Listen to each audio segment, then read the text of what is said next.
Welcome to the video. ഈ വീഡിയോയിൽ കണ്ടീഷണൽസിനെ കുറിച്ചാണ് മനസ്സിലാക്കാൻ പോകുന്നത്. കണ്ടീഷണൽസ് അഥവാ കണ്ടീഷണൽ സെന്റൻസസ് അഥവാ ഇഫ് ക്ലോസസ് എന്നൊക്കെ അറിയപ്പെടുന്നത് ഇവയാണ്. There are 4 types of conditional sentences. ഏതൊക്കെയാണ്? Zero type, first type, second type and the third type conditional sentences. എന്താണ് കണ്ടീഷണൽസ് അഥവാ conditional sentences? Conditionals are sentences with 2 clauses, an if clause and a main clause. അപ്പോൾ conditional sentences എന്ന് പറയുന്നത് ഒരു complex sentence ആണ്. അതുകൊണ്ട് തന്നെ അതിലൊരു ഡിപെൻഡന്റ് ക്ലോസും ഒരു ഇൻഡിപെൻഡന്റ് ക്ലോസും ഉണ്ട്.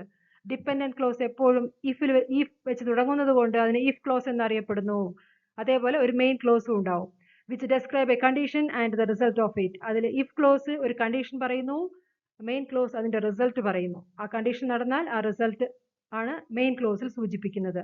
അപ്പൊ കണ്ടീഷണൽ സെന്റൻസസിനെ കുറിച്ച് മനസ്സിലാക്കാം. സീറോ കണ്ടീഷണൽ അഥവാ zero conditional sentences. Zero type. Facts and situations that are always true. ഇതിൽ പറയുന്നവ എന്താണ്? എന്നും സത്യമായിരിക്കുന്ന കാര്യങ്ങൾ, വസ്തുതകൾ, അതൊക്കെയാണ് ഇതിൽ പറയുന്നത്. അതിന്റെ structure if clause simple present ടെൻസിലും മെയിൻ ക്ലോസും അതേ സിമ്പിൾ പ്രസന്റ് ടെൻസിൽ തന്നെ. രണ്ട് ക്ലോസും സിമ്പിൾ പ്രസന്റ് ടെൻസിൽ പറയപ്പെടുന്നു. ഏതില്? Zero conditional sentences. സത്യം മാത്രം പറയുന്നു, സത്യമായ കാര്യങ്ങൾ. If you stand in the rain you get wet. നീ മഴയത്ത് നിൽക്കുകയാണെങ്കിൽ നീ നനയും. ഇത് എപ്പോഴും സത്യം തന്നെ. ഇങ്ങനെയുള്ള കാര്യങ്ങളാ പറയുക. ആര് നിന്നാലും if you stand in the rain you get wet. If you mix red colour and yellow colour you get orange colour. നീ റെഡ് കളറിനെയും യെല്ലോ കളറിനെയും മിക്സ് ചെയ്യുകയാണെങ്കിൽ നിനക്ക് ഓറഞ്ച് കളർ ലഭിക്കുന്നതാണ്. ഇതും സത്യം തന്നെ. അങ്ങനെ ചെയ്താൽ അതിന്റെ റിസൾട്ട് ഇതായിരിക്കും. ഇഫ് ക്ലോസിൽ ഒരു കണ്ടീഷൻ, മെയിൻ ക്ലോസിൽ അതിന്റെ റിസൾട്ട്. ഇങ്ങനെയാണ് കണ്ടീഷണൽ സെന്റൻസുകൾ എല്ലാം വരുന്നത്. If you heat the ice it melts. ഐസിനെ ചൂടാക്കിയാൽ അത് മെൽറ്റ് ആവും. If you boil the water it evaporates. നീ വെള്ളം തിളപ്പിക്കുകയാണെങ്കിൽ അത് നീരാവിയായി പോയിക്കൊണ്ടിരിക്കും. അപ്പൊ ഇങ്ങനെയുള്ള സത്യങ്ങൾ മാത്രം, സത്യമായ വസ്തുതകൾ മാത്രം, സിറ്റുവേഷൻസ് മാത്രം പറയുന്നവയാണ് സീറോ കണ്ടീഷണൽ സെന്റൻസസ്. അത് ഓർമ്മിക്കുക. First conditional sentence. To talk about possible and probable situation. First type conditional sentences അധികവും നമ്മൾ സ്പോക്കൺ ഇംഗ്ലീഷിൽ ഉപയോഗിക്കുന്നു. നിനക്ക് ചെയ്യാൻ ആഗ്രഹമുണ്ടെങ്കിൽ നീ ചെയ്തോ, നീ സിനിമയ്ക്ക് പോകാൻ ആഗ്രഹിക്കുന്നുണ്ടെങ്കിൽ പോയിക്കോളൂ എന്നൊക്കെ പറയുന്ന തരത്തില്. അതുകൊണ്ട് ഇത് നല്ല രീതിയിൽ സ്പോക്കൺ ഇംഗ്ലീഷിനെ ഹെൽപ്പ് ചെയ്യും. To talk about possible and probable situations. ഇതിൽ നടക്കാൻ സാധ്യതയുള്ള കാര്യങ്ങൾ, നടക്കാൻ പറ്റുന്ന കാര്യങ്ങളാണ് പറയുന്നത് ഫസ്റ്റ് കണ്ടീഷണലിൽ. എന്താണ് അതിന്റെ structure? If clause in simple present tense, അതേപോലെ തന്നെ main clause simple future tense. അതാണ് നിങ്ങൾ നല്ല രീതിയിൽ ഓർമ്മിക്കേണ്ടത്. Will plus V1. അങ്ങനെ കണ്ടാൽ അത് ഫസ്റ്റ് കണ്ടീഷണൽ സെന്റൻസിന് ഉദാഹരണമാണ്. Main clause will plus V1. അല്ലെങ്കിൽ ക്യാൻ, ഷാൾ, മേ എന്നൊക്കെയുള്ള മോഡൽസും ഉപയോഗിക്കാവുന്നതാണ്. If you play well you will win the match. നീ നന്നായി കളിക്കുകയാണെങ്കിൽ നീ മാച്ച് ജയിക്കും. ഇവിടെ ഇഫ് ക്ലോസ് സിമ്പിൾ പ്രസന്റ് ടെൻസിലും main clause will plus V1 win, will win എന്നാണ്. അത് സിമ്പിൾ ഫ്യൂച്ചർ ടെൻസിലും ആകുന്നു. നീ നന്നായി കളിക്കുകയാണെങ്കിൽ നീ മാച്ച് ജയിക്കും. If you don't study well you will fail. നീ നന്നായി പഠിച്ചിട്ടില്ലെങ്കിൽ യു വിൽ ഫെയിൽ, നീ തോൽക്കും. If you don't study well എന്നാണ്. അത് നെഗറ്റീവ് ആണ് ഇഫ് ക്ലോസ്. അങ്ങനെ നെഗറ്റീവ് ഇഫ് ക്ലോസ് വന്നാൽ അവിടെ നമുക്ക് അൺലെസ് കൊണ്ട് അതിനെ റീപ്ലേസ് ചെയ്യാം. Unless you study well you will fail. Unless എന്ന് പറഞ്ഞാൽ നെഗറ്റീവ് തന്നെ. അതുകൊണ്ട് ഇഫ് ക്ലോസ് നെഗറ്റീവ് ആണെങ്കിൽ അൺലെസ് അവിടെ ഉപയോഗിക്കാൻ പറ്റും. അൺലെസ് യു സ്റ്റഡി വെൽ എന്ന് മതി. അൺലെസ് തന്നെ നെഗറ്റീവ് ആണ് കാണിക്കുന്നത്. അൺലെസ് യു സ്റ്റഡി വെൽ എന്ന് വെച്ചാൽ നീ നന്നായി പഠിച്ചില്ലെങ്കിൽ എന്നർത്ഥം. അതേപോലെ തന്നെ if you don't study well എന്ന് പറഞ്ഞാലും നീ നന്നായി പഠിച്ചില്ലെങ്കിൽ നീ തോൽക്കും, you will fail. If it rains we will postpone the match. മഴ പെയ്യുകയാണെങ്കിൽ we will postpone the match. Will plus V1 കാണിക്കുന്നത് ഫസ്റ്റ് കണ്ടീഷണൽ ഉദാഹരണമാണ്. We will postpone the match. നമ്മൾ മാച്ച് മാറ്റിവെക്കുന്നതാണ്. എന്താണെങ്കിൽ ഇഫ് ഇറ്റ് റെയിൻസ്. ഇങ്ങനെയും പറയാം, we will postpone the match if it rains. അങ്ങനെയും എഴുതാം. ഫസ്റ്റ് മെയിൻ ക്ലോസും പിന്നീട് ഇഫ് ക്ലോസും. പക്ഷെ നിങ്ങൾ ഫസ്റ്റ് മനസ്സിലാക്കുമ്പോൾ ഈ ഒരു സ്ട്രക്ചർ നല്ല രീതിയിൽ മനസ്സിലാക്കിയാൽ നിങ്ങൾക്കത് സ്വയം തന്നെ മാറ്റി എഴുതാനൊക്കെ അത് മനസ്സിലാക്കാൻ പറ്റും. Second conditional, to talk about imaginary, unreal or impossible situations. എന്താണ് സെക്കൻഡ് കണ്ടീഷണലിൽ പറയുന്നത്? ഇമാജിനറി ആയിട്ടുള്ള കാര്യങ്ങൾ, അൺറിയൽ ആയിട്ടുള്ള കാര്യങ്ങൾ, ഇംപോസിബിൾ ആയിട്ടുള്ള കാര്യങ്ങൾ, അതായത് നടക്കാൻ തീരെ സാധ്യതയില്ലാത്ത കാര്യങ്ങളാണ് സെക്കൻഡ് കണ്ടീഷണലിൽ പറയുന്നത്. ഇഫ് ക്ലോസ് പാസ്റ്റ് ടെൻസിലാകുന്നു, main clause would plus V1 എന്ന സ്ട്രക്ചറിലാകുന്നു എന്ന പോയിന്റ് ഓർമ്മിക്കണം. If I were a bird I would fly in the sky. ഞാനൊരു പക്ഷിയായിരുന്നെങ്കിൽ ഞാൻ ആകാശത്ത് പറക്കുമായിരുന്നു. ഇതൊക്കെ വെറും ആഗ്രഹങ്ങളാണ്, ഇമാജിനറിയാണ്. ഇമാജിനിൽ മാത്രമേ നമുക്ക് ഇതൊക്കെ കാണാനും പറയാനും പറ്റുള്ളൂ, നടക്കാത്ത കാര്യങ്ങൾ. If I were a bird, if I were an animal, if I were a flower, ഇങ്ങനെയുള്ള കാര്യങ്ങളൊക്കെ പറയുമ്പോൾ ഐന്റെ കൂടെ ഏതാ ഉപയോഗിക്കുക? വേർ. എന്നാൽ പാസ്റ്റ് ടെൻസിൽ മറ്റ് സെന്റൻസുകളിലെല്ലാം തന്നെ ഐ വാസ് ടയേർഡ് എന്നൊക്കെയാ പറയാ. പക്ഷെ ഇവിടെ കണ്ടീഷണൽ സെന്റൻസുകളിൽ സെക്കൻഡ് കണ്ടീഷനിൽ ഐ വേർ എന്ന് ഉപയോഗിക്കണം. If I were a bird, if I were an animal, അങ്ങനെയൊക്കെ പറയണം. അതൊന്ന് ഓർമ്മിക്കുക. I wish I were a bird, അങ്ങനെയാ പറയാ. ഞാൻ വിഷ് ചെയ്യുന്നു, if I wish I were an animal, ഞാനൊരു അനിമൽ ആയിരുന്നെങ്കിൽ എന്ന് ആഗ്രഹിക്കുന്നു. If she cooked well her friends would be happy. അവൾ നന്നായി പാചകം ചെയ്തിരുന്നുവെങ്കിൽ അവളുടെ ഫ്രണ്ട്സ് ഒക്കെ ഹാപ്പി ആവുമായിരുന്നു. അപ്പൊ അവൾ കുക്ക് ചെയ്തിട്ടില്ല ശരിക്ക്, അവളുടെ ഫ്രണ്ട്സിനൊന്നും ഹാപ്പി ആയിട്ടില്ല. If he had clear voice he would participate in the competition. അവന് നല്ല ക്ലിയർ വോയിസ് ഉണ്ടായിരുന്നെങ്കിൽ അവൻ കോമ്പറ്റീഷനിൽ പങ്കെടുക്കുമായിരുന്നു, പാർട്ടിസിപ്പേറ്റ് ചെയ്യുമായിരുന്നു. Would participate, would plus V1. ഇതൊക്കെയാണ് സെക്കൻഡ് കണ്ടീഷനിൽ വരുന്നത് എന്ന് ഓർമ്മിക്കുക. ഇഫ് ക്ലോസ് സിമ്പിൾ പാസ്റ്റ് ടെൻസും main clause would plus V1. Third conditional, third type conditional sentences. ഇതിൽ എന്താണ് പറയുന്നത്? To talk about things that didn't happen. സംഭവിച്ചിട്ടില്ലാത്ത കാര്യങ്ങൾ, സംഭവിച്ചിട്ടില്ലാത്ത കാര്യങ്ങൾ അങ്ങനെ സംഭവിച്ചിരുന്നെങ്കിൽ ഇങ്ങനെ സംഭവിക്കുമായിരുന്നു എന്നൊക്കെ പറഞ്ഞിട്ടുള്ളതാണ് ഇതില്. അതിൽ ഇഫ് ക്ലോസ് പാസ്റ്റ് പെർഫെക്റ്റിലാണ് എന്ന പോയിന്റ് ഓർമ്മിക്കണം. Main clause would have plus past participle of the verb, would have plus V3.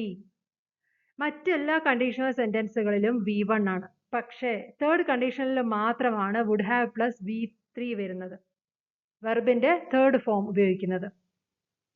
If clause ഏതിലാണ്? പാസ്റ്റ് പെർഫെക്റ്റിലാണ്. പാസ്റ്റ് പെർഫെക്റ്റിലും main verb past participle form തന്നെയാണ്. ഹാഡ് പ്ലസ് V3 എന്നാണ് പാസ്റ്റ് പെർഫെക്റ്റിൽ വരിക.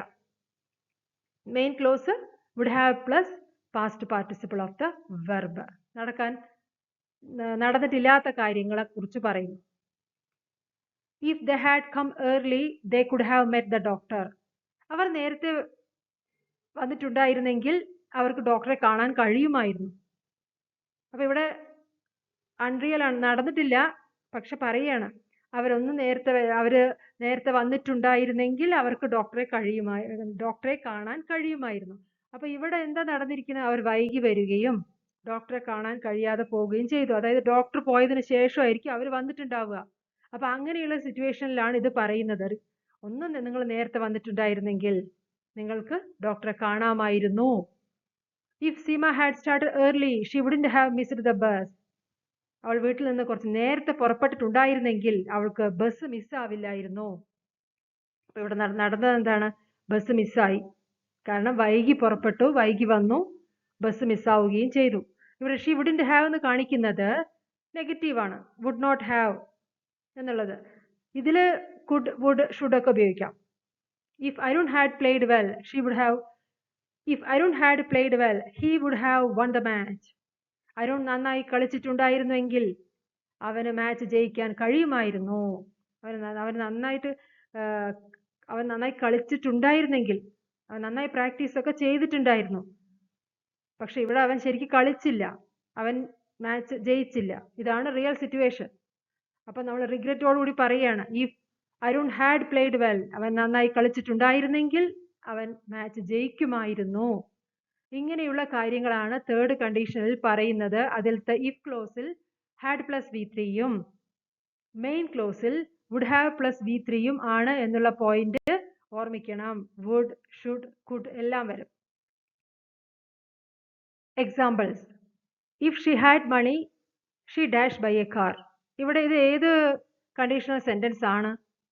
Second conditional. If clause in past tense, simple past tense. അതുകൊണ്ട് തന്നെ main clause would plus V1 ആണ്. Unless you eat well you dash stay healthy. നീ നന്നായി ആഹാരം കഴിച്ചില്ലെങ്കിൽ നീ ഹെൽത്തി ആയിരിക്കില്ല എന്നാണ് വരേണ്ടത്. അപ്പൊ ഇവിടെ എന്താണ്? Will not. Unless you eat well എന്ന് വെച്ചാൽ എന്താണ്? നീ നന്നായി ആഹാരം കഴിച്ചില്ലെങ്കിൽ എന്നാണ് അർത്ഥം. അൺലെസ് എന്ന് വെച്ചാൽ തന്നെ നെഗറ്റീവ് ആണ്. Unless you eat well you will not stay healthy. ഇവിടെ ഈ അൺലെസ് യു ഈറ്റ് വെൽ എന്നുള്ളതിനെ നമുക്ക് ഇഫ് ക്ലോസ് ആക്കി എഴുതണമെങ്കിൽ എന്താ വരിക? If you don't eat well you will not stay healthy എന്നാണത്. If we told him the truth he dash believers. If we told him the truth, നമ്മൾ അവരോട് സത്യം പറഞ്ഞിരുന്നുവെങ്കിൽ അവൻ വിശ്വസിക്കുമായിരുന്നു, നമ്മളെ വിശ്വസിക്കുമായിരുന്നു. If we told him the truth he would believe us. നമ്മൾ അവനോട് സത്യം പറഞ്ഞിരുന്നുവെങ്കിൽ അവൻ നമ്മളെ വിശ്വസിക്കുമായിരുന്നു എന്ന് പറയുന്നു. ഇത് ഏതാണ്? Second conditional, would plus V1 main clause. If I had had my lunch, I wouldn't have felt tired. ഞാൻ ലഞ്ച് കഴിച്ചിട്ടുണ്ടായിരുന്നെങ്കിൽ ഞാൻ ടയേർഡായി ഫീൽ ആവുമായിരുന്നില്ല എന്നാണ് പറയുന്നത്. വുഡിൻറ്റ് ഹാവ് എന്ന് പറഞ്ഞാൽ നെഗറ്റീവാണ്. അപ്പൊ ഇവിടെ എന്താണ് റിയൽ? ലഞ്ച് കഴിക്കാതെ വന്നതുകൊണ്ട് തന്നെ വളരെ ടയേർഡായി പോയി, അതുകൊണ്ട് വിചാരിച്ച കാര്യമൊന്നും നടന്നിട്ടില്ല. ആ ഒരു റിയൽ സിറ്റുവേഷനിൽ ഇരുന്നു കൊണ്ട് പറയുന്നു if I had my lunch, ഞാൻ ലഞ്ച് കഴിച്ചിട്ട് വരാമായിരുന്നു. ഹാഡ് പ്ലസ് രണ്ട് ഹാഡ് ഉണ്ട്, അതെന്താ കാണിക്കുന്നത്? Had plus V3 past perfect ആണ്. ഇവിടെ മെയിൻ വെർബ് തന്നെ ഹാഡ് ആണ്. അപ്പോൾ ഇതില് ഹാഡ് എന്ന് കണ്ട വുഡിൻ അല്ലെങ്കിൽ വുഡ്, ഈ മെയിൻ ക്ലോസിൽ എന്ത് വരും? Would have plus V3.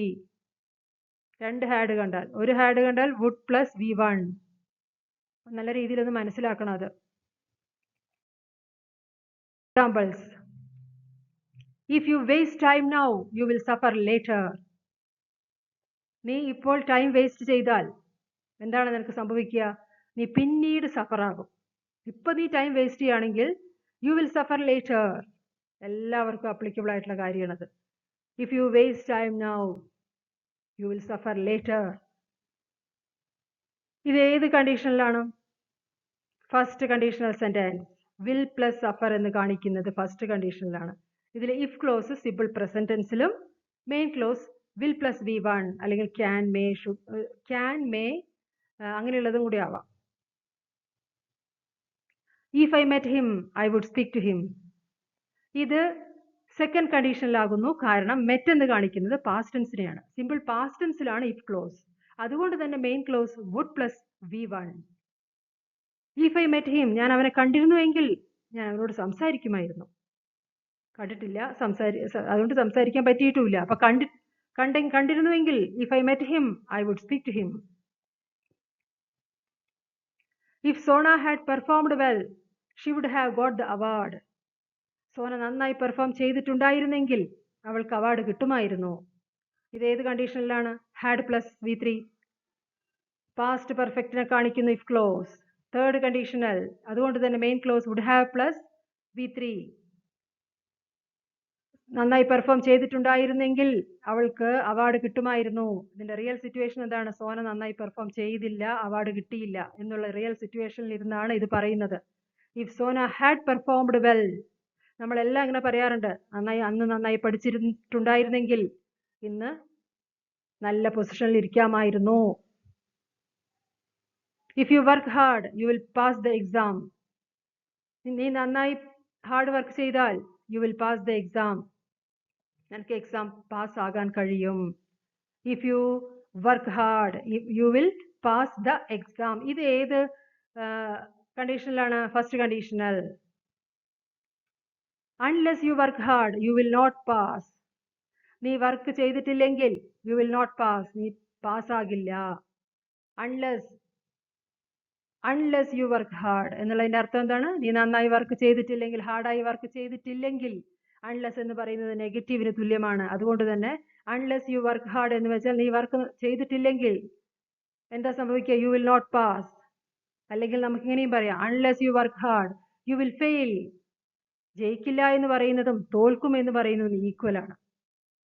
If you don't work hard, അതാണ് അതിന്റെ കറക്റ്റ് ഇഫ് ക്ലോസ്.